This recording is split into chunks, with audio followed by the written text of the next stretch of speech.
Ay, naku mga kaibigan, Happy New Year sa inyong lahat. At ito po ang ating unang presser sa taong 2021. So isang mapagpala at ligtas na bagong taon sa ating lahat. Ako po, si Noel Reyes, ang Assistant Secretary for Strategic Communications. At the same time po, spokesperson ng Department of Agriculture. Ito po ang ating 65th virtual presser ng IATF Task Group on Food Security under the leadership of the Department of Agriculture sa pamumuno po ni Secretary William Manong Willie Dar. At kasama ng Department of Agriculture ang 19 government agencies sa Task Group on Food Security. Kaya naman po ito ay napakalaking poder. Kaya 6 na sub-task groups po ang na-create dito. Ito po ang Food Resiliency, Energy, Food Value Chain and Logistics, Water, Agribusiness, at Food Procurement and Distribution. Noong nakaraang taon po ay isinara ang ating presser, yung 64th presser, ni Secretary William Dar. At tama lamang po na ito naman ay buksan muli ni Secretary itong 2021 IATF Task Group on Food Security. Kaya, much ado, ito na po si Secretary William Dar. Magandang hapon po sa ating lahat. Bagong taon na pala, 2021. At tayo po ay nagagalak mulit na nandito. We are opening the presser on food security. This is such an important program that brings the developments in relation to food security. So magandang hapon po mulit sa ating mga tagapakinig. Ayan po. Napakarami po, Mr. Secretary, ang ating nangyari noong 2020 at pahapyaw. Bago nun, tinapos natin ang taon at kayo po ay namasyal pa. Pero trabaho po yon sa Trinidad, Benguet, kung saan nag-groundbreaking po si Secretary doon ng pangalawang ating post-harvest facility doon po sa BABTC, yung Benguet Agri-Processing Trading Center. Yan po, nagbigay siya ng cheque para maitayo itong pangalawa. Yung una po ay yung nakaraang presser ay nakita natin sa Bambang, Nueva Vizcaya. So ito po sa Benguet naman. Next po, yan din po.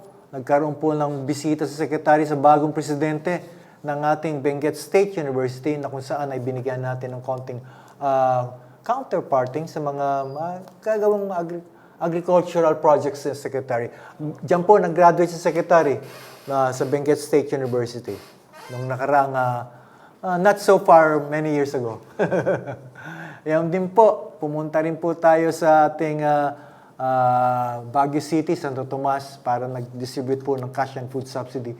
Ito po, kauna-unahan, kombinasyon, 5,000, 3,000 po dito cash, ang 2,000 po ay in kind, 1,000 in rice, 1,000 sa manok, 600, at 400 naman po sa itlog. Yan po.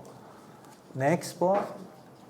Ayan din po, sa Kadiwa, Niani at Kita sa Dontongan, Baguio City. Yan po, kasama po si Miss Earth, Water, Roxanne, Alison Bayens. Yan po. Next, ayan po siya. Napakagandang dilag. At tamang-tama, tinapatan ng kapugian ni Secretary. At kasama din po si Director Cameron Odsi ng CAR. Yan po. Next, please. Yan po, nagkaroon din po ng ating San Fernando, La Union, pababa ng Secretary. At yan po rin po, marami po kasing ayuda, itong 5,000 pesos natin po. Marami yung nakinabang dyan all over the country. 890,000 non-rice farmers. Yan po, San Fernando, La Union. Libo-libo rin po pati Santa Maria, Ilocos Sur. Kung siyempre, doon po pinanganak ng ating secretary. Yan din po, meron din po silang ayuda. Yan po sa cash and food subsidy ng December 27. Yan po, at sa Kabugaw, may FMR po tayo doon. Napakaganda. At yan po ang sa ating hatid, sa atin sa mga, para po may hatid na mahusay ang ating mga produkto ng farm to market road. Napakahalaga po yan. Yan din po. So again, ladies and gentlemen, napakarami nangyari, Mr. Secretary. Bago po itong 2020, pahapyaw, inabutan tayo ng Taal Volcano, ASF, Bagyo. Ang tawag ko doon, Noel, ay in 2020, there was a perfect storm. Apat na bagay. Taal volcano, COVID-19 pandemic, then itong lingering African swine fever affecting the pork industry, and the typhoons, yung Santa Cruzan ng mga bagyo. Okay. So talagang perfect storm. Now, that's how we saw 2020, but at the end of the tunnel, mayroon pa rin tinatawag natin na Silver lining. silver lining. Ang ganda. At maganda po yung outcome ng mga pagod, pagsisilbi ng mga kagawaran ng pagsasaka, kawani, mga ating mga magsasaka at mangingisda at mga agripreneurs ay nagbunga ng magandang outcomes. Ano kaya itong mga outcomes nito, Asec Noel? Una, ang isang sektor ng ekonomiya na lumago in spite of all of these challenges, big challenges called the perfect storm, ay naging positive pa rin yung paglago ng sektor ng agrikultura. Third quarter, 1.6%. Second quarter was 1.6%. Third quarter is 1.2%. And hopefully, dito sa last quarter ay positive din in spite of the typhoons. Ang pinaka-importante na pwede natin banggitin na yun ngayon, Noel, ay there is a new record harvest in the country. Sige po, ibalita natin sa kanila, Mr. Secretary. Ang pinakamataas na ng rice production harvest natin was already obtained last year. Meaning, in 2020, with all the interventions coming from government, yung dagdag na binigay na budget sa rice production, 8.5 billion plus the RCEP and the regular budget,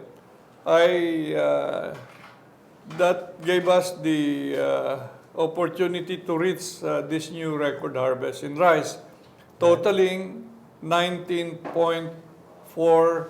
million metric tons. Wow! So, Maraming salamat. what was the highest? The highest then, earlier, was in 2017, 19.27 million metric tons. So talagang may significant na pag-angat ang ani natin sa palay last year, last 2020. Mas malaki po dapat sana, Mr. Secretary, kung wala yung bagyong apat na malalakas, ano ha? This is really, typhoons are a normal thing in the country. So, kasama na yan sa ating pagpaplano, pagde-design ng mga proyekto. We need to adapt with this, occurrence of natural disasters such as typhoons. Okay, so again, congratulations po sa ating mga magsasaka at syempre po ang kapartner natin, ang Department of Agriculture, ang local government units. Tama po. Malaking bagay po.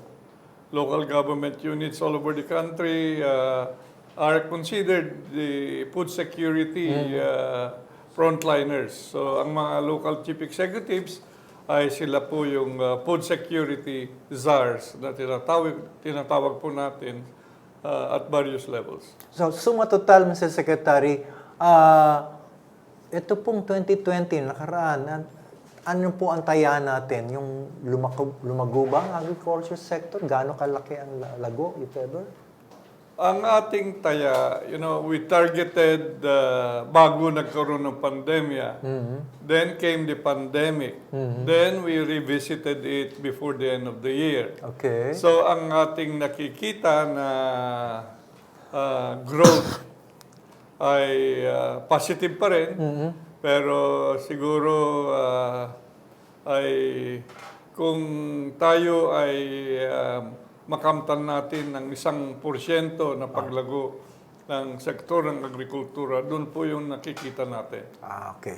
So, malalaman na po natin ang official na datos in a few weeks. In a few weeks' time, by I think first week of February, Yeah, The okay. Philippine Statistics Authority and NEDA will officially announce the official data with which we will know exactly how the three sectors of the economy fare well Okay. during the last year, 2020. Sige po, iwanan na natin, mga napakaganda. Pero what's in store for 2021? So, what's our trust? Alam mo, the strategies. 2020 will now serve as a platform Okay. because we started enhancing or building up our resiliency as a country, as a sector. So ito na yung pundasyon na dapat mas malakas pa ang dating natin, ang pagsisilbi po natin sa ating bansa, mas lalo na sa ating mga magsasaka at mangingisda. So, meron tayong tinatawag na discuss na kahapon ng mga undersecretaries natin in a meeting yesterday with me, including you, of course. Yes. Ito yung tinatawag na 1DA strategy, a holistic approach to agriculture and fisheries transformation.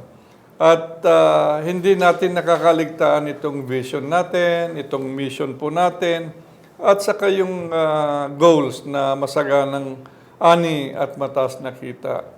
Now, there are 12 key strategies to pursue and grow agriculture this year and beyond.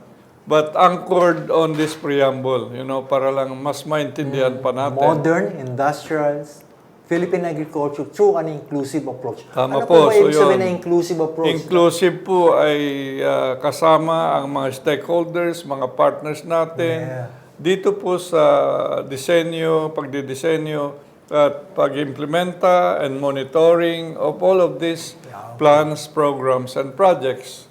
So, ano yung number one na strategy po natin? Ito yung tinatawag natin farm clustering or popularly called bayanihan agri-clusters. Okay. At you can mention, Noel, ito na yung iba't Sige po. ibang Ito po, social protection and safety net measures po. Ang ibig sabihin po, yung mga resource po, yung mga talagang may kapusparan natin mga farmers at fishers po. Yan po, makikinabang po sila sa mga ayuda at tulong dyan sa plant program. May cash assistance, subsidized credit po, may zero interest karamihan, and crop insurance. Tapos, ang pinibigyan ng tuon ngayon yung farm clustering, yung bayanihan agri-clusters.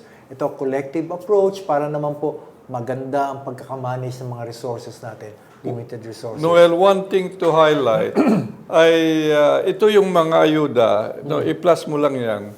Ito yung mga ayuda na ibibigay po natin kasi mas maengganyo po sila na mag-cluster, na mag-consolidate ng farms. Tama. So, lahat itong ayuda na ito ay ibibigay na natin karamihan sa mga farmers cooperatives and associations na mag-cluster na or following the characteristics of bayanihan agri-clusters. Okay. At one more thing, mayroon tayong every strategy ay mayroon task force. And this task force will be headed by both Asec Bisera and Ariel Kayanan. Yan po. So again, mga kaibigan, sa isa-isahin po ni Sekretaryo, ako po, yung 11 pa, no, sa 12. So yun po ang template yan, kung anong gagawin at Opo. okay, yan po ang task force na yan. So again, ito po sa atin, second natin, ang province-led Agriculture and Fisheries Extension System, yung PAFES. Yan po. Yan po ang yung extension system natin ay dapat pangunahan ng ating mga probinsya. Yeah, and that has been the case in terms of the devolution of extension and delivery system that was then 25 years ago, and we now would like to make it a reality this time around. Okay. Na ang mga probinsya ay sila yung mag-lead Kasi talaga naman sila yung nakatoka doon sa mga constituency sila. Yung mga provincial governors ang food security SARS. Ang DA lang ay kasama, catalyst po, tumutulong lang. Pero this time around, bibigyan natin ng liderato ang mga local chief executives dito po sa Agriculture and Fishery Extension System. Mr. Secretary, isa-isahin na po natin ng 12 para mabilisan natin, para mabigyan natin ng Sige panahon. po, sige po. So, third natin, Agri-Industrial Business Corridors. Pang-apat, Infrastructure Investments. Yan po, pagtutunan ng pansin. Fifth, Post-Harvest Processing, Logistics, and Marketing Support. Napaka-importante po yan. No? Number 6, Digital Agriculture. Ayan po, kailangan na talaga nating technology and innovation po magamit sa ating Disruptive technologies dapat magamit na drones, yung bagong apps sa agrikultura, everything has to be harnessed. Okay, number 7, we have climate change. Ayan po, pabago-bagong klima po yan. Talagang kailangan natin mag-adapt. Yan po. Number 8, mobilization, empowerment ng partners natin. Highlighting again the LGUs and their stakeholders at sila talaga nandun sa kanayunan. Okay, number 9, meron global trade, of course, export development and promotion. Para mas marami po tayong wealth that will be created, we need also to go for exports. Yes, go. Number 10, food safety and regulations. Yan po, importante po yan. Para tayo po ay, siyempre po, nutritious and affordability. Number 11, ease of doing business, transparent procurement. Yan po ang dapat ipakita sa ating gobyerno. Kaya that's seeing to it na efficient, effective ang ating sistema sa Department of Agriculture. And finally, we have strategic communications. Yan po, tumutuhog para sa cross-cutting po yan. Kailangan ipaalam kung anong ginagawa ng department ng buong Duterte administration for the agriculture and fisheries sector. Yan po. Yun, 12 na yan. Okay. So, handa tayo, Noel, na Isang dosena. sa isang dosena pwede natin give more details kung ano man ang katanungan ng ating mga Kasama sa media, sir. partners sa media. Ayan po. So again, nagpapasalamat po kami sa mga nagpadala ng tanong. Si Caroline Bongkin ng CNN Philippines, Annabel Surara ng DCEC, Jasper Arcalas ng Business Mirror, Mads Miraflor ng Manila Bulletin, Revin Ochabe ng Business World, Clay Pardilla ng PTB4, Isa Tan of Asian Agribiz, John Enriquez ng DCAS, at Michael Guyagoy ng DCXL. Sir, unang-una, tanong ni Caroline, pang ano po to, CNN Philippines. Meron po ba mga cold storage ang DA na planong ipahiram sa COVID-19 vaccines? Kung meron ba tayo, sir? Na COVID-19, vaccines for to store. Pusin daw ho. wala po kasi kailangan din natin yan sa, kung mayroon man, kailangan din sa food logistics natin yan. So, kakibat yun pagtugon po natin, pagmanihar ng COVID-19, dapat malakas din ang mga tao para kagaya ng enough food, nutritious food, they will be more healthy. Okay. Pangalawa po ni Caroline, sabi niya, kumusta na po ang supply ng pork this year?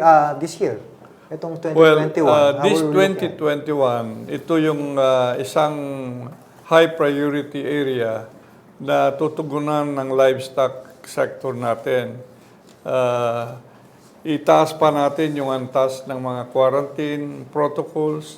I-involve natin at a bigger and much more leadership will be given to the local government units so that yung monitoring bago mangyari ay dapat gawain ng mga barangays, mga munisipyo. Okay. Kay Annabel Surara naman po, ang DCEC. Mataas na po daw ang presyo ng galunggong mga isda. Bakit po ba? Well, close season po ngayon. Ang ibig sabihin, may kunting tightness. So, mayroon tayong inaprubahan na pagdating ng 35,000 kilograms, 35,000 Yes, metric tons of Metric tons. galunggong. Yeah. Okay. So, Pero bakit kayo bibili ng galunggong kung mayroon kayong mabili na tilapia o bangus na mas mura? Parehas din yon. okay. Sige, sir. Tanong pa ho ni Annabel, marami na po tayo naibigay na makinarya sa RCEP. Minomonitor po daw ba natin ito at dapat tayo makatulong sa Tama mga po, we are monitoring every equipment or machinery that is given. Even previously, mayroon kaming ginawang audit at continuous yun, 6 years this is the 3rd year of RCEP and they will ship to now be giving about the dryers and warehouses, milling facilities. Maganda po yan. At tungkol naman po sa budget ng Department of Agriculture, ano po nakikita natin sa 2021? Well, 2021 approved na po yung budget ng DA, almost 86.3 billion pesos. We will do our best and be more efficient and effective in using every peso and utilizing good governance and all the systems, integrity circles, so that every peso goes down there, goes to the farmers and the fisher folk. Okay. Tanong naman po ni Jasper Arcalas tungkol po sa inflation itong December, tumaas daw po compared to last Well, year. ang November was the highest in terms of inflation, mababa na itong Disyembre. At bababa na yan dito sa Enero kasi marami ng food supplies. Okay, thank you. Ganun din po, sir. Kay Mads Miraflor, may na-penalize na po ba ang DA ever since na nag-impose ang SRP para dito po sa... Well, marami kaming naidulog under adjudication pa. Okay. Kay Revin Ochabe ng business, ano po ang plano ng DA for 2021? Well, Yan. dito, first part of the programs, mayroon mga 12 key strategies na that will integrate our projects and activities para mas buo na pagpataas po ng growth ng sektor ng agrikultura. All the strategies. Yeah. Yung food supply, how are we looking at 2021? We are looking at, sa rice, it should be better performance again. Alam ba ninyo na yun nga, 2020, pinakamataas na yung record harvest. But we don't stop aiming for higher production.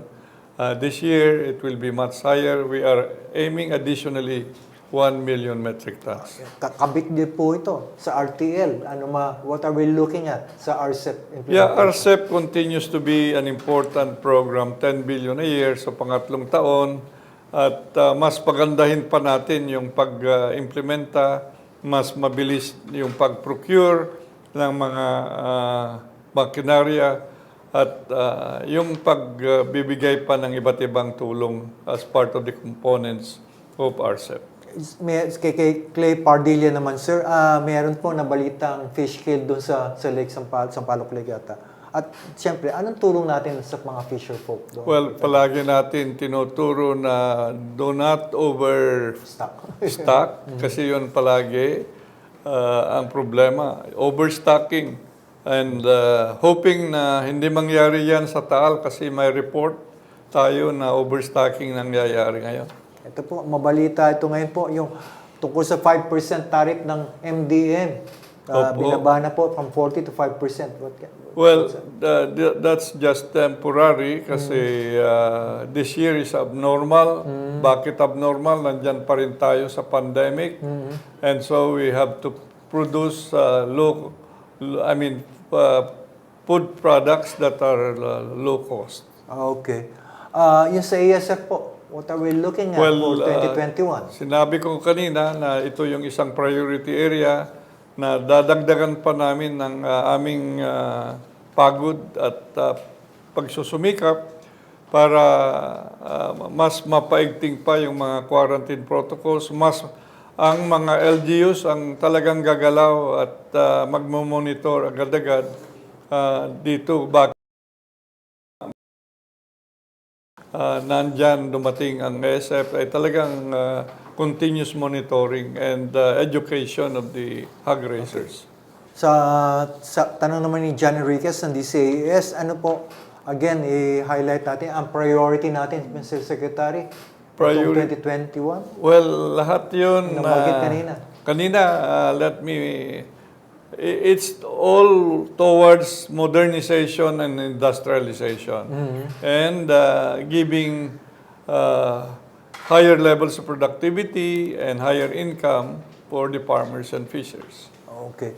At again, sinasabi naman, lumulutang po again yung pork supply and prices, Mr. Secretary. So again, ASF is a lingering issue. It but is a lingering how issue. do we cut it Now, or control it? part of my first day this year was to tackle this issue on ASF. I will monitor whether our people are doing good or not. So again, napakaikli po talaga ng 30 minutes. So Mr. Secretary, final message po natin for our viewers. And Yes, listeners. 2021 hopefully will be a better year, a much kinder year because wala na, lugmok na ang ekonomiya natin. We are starting now to recover. We hope threat of the COVID-19 pandemic is still there. A new variant is found. So, hoping that this will not reach the Philippines. Ang ating pagsusumikap sa pagsasaka, pangingisda, at pagnenegosyo. Ganun po ang dapat pananaw. Ang sektor ng agrikultura ay magiging isang pilar na matatag para ibangon ang ating ekonomiya. At tayo po ay buklod-buklod at mayroon direksyon kung paano natin palaguhin ang ating sektor ng agrikultura. Ang short message is, let's continue to plant, plant, plant. Maraming salamat po, Mr. Secretary. Yan po. Maraming salamat po. At again, sa aming pagtatapos, sinisiguro po namin na sa sambayanan na sapat ang pagkain para sa lahat at muli namin ipinapaalala na dapat ay tuloy-tuloy ang daloy ng pagkain at iba pang essential inputs para sa food production natin. Let's all take an initiative to ensure the efficient and fast delivery of food and other produce from the farms and fishing grounds to the markets. Magkaisa po tayo para sa lahat ng pamilyang Pilipino ay magkaroon ng access sa ligtas, dekalidad, mura at nutritious na pagkain. Nagpapasalamat kami muli sa ating mga magsasaka, Mr. Secretary, at mangingisda sa buong bansa na ating food champions, ang ating pong nangunguna sa atin. At gayon din sa buong pamilya ng Department of Agriculture, regional offices, bureaus at agencies, at kaisap ng kalihim. And let's give all our thanks to our beloved President, ang ating minamahal na Mayor Rodrigo Roa Duterte. Maraming salamat po, mahal na Pangulo. At ngayon, siyempre po, pasalamatan din natin ang katuwang ni Secretary sa PCOO, si Secretary Martin Andanar, na nagbigay sa atin ng pagkakataon upang maihatid itong weekly, twice a week IATF virtual presser. Yan po. So again, maraming salamat po, Secretary Martin Andanar, on behalf of the IATF Task Group on Food Security. So please visit our website, da.gov.ph, at like our official Facebook page, Department of Agriculture Philippines. Muli, ako po si Noel Reyes ang sumasa inyo, at ito po ang ating 65th virtual presser. Magandang hapon po sa ating lahat. Good afternoon. Happy New Year!